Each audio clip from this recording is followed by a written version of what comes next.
Hey guys, Joshua Peterson here with Peterson Electric. I want to talk to you about a craft-made ceiling fan for residential. Looks like that. First one I've ever had to install. Must be a newer company.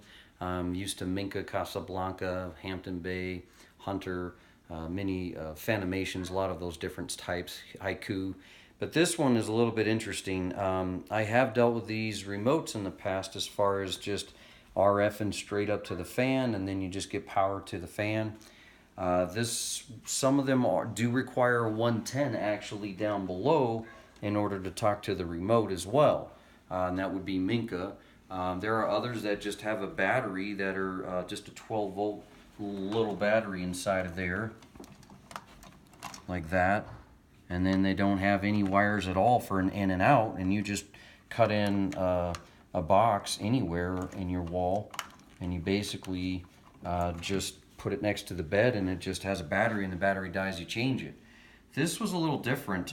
This one actually, you didn't have to do a 110, but I already cut a box in because she wanted an outlet, a box, and I put this light in here today and fished all that up and through and over.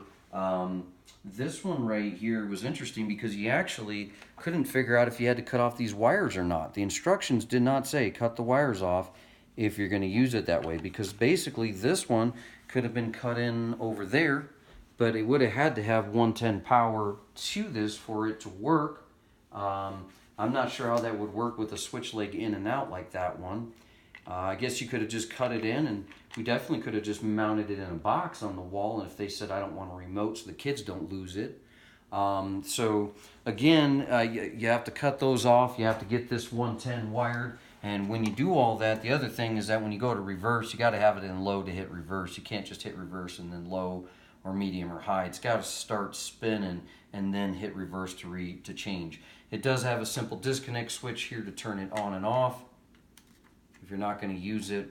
Of course, as you can see with that remote, it won't work unless you go to the wall switch first to do it. But again, you don't have to have a wall switch on this one. They give you options on that. So kind of interesting. So if you're not using your remote, just kill that to save your battery. Otherwise, keep your battery on. It is a little funky trying to get that to snap as well. I don't like that design on Craft Made.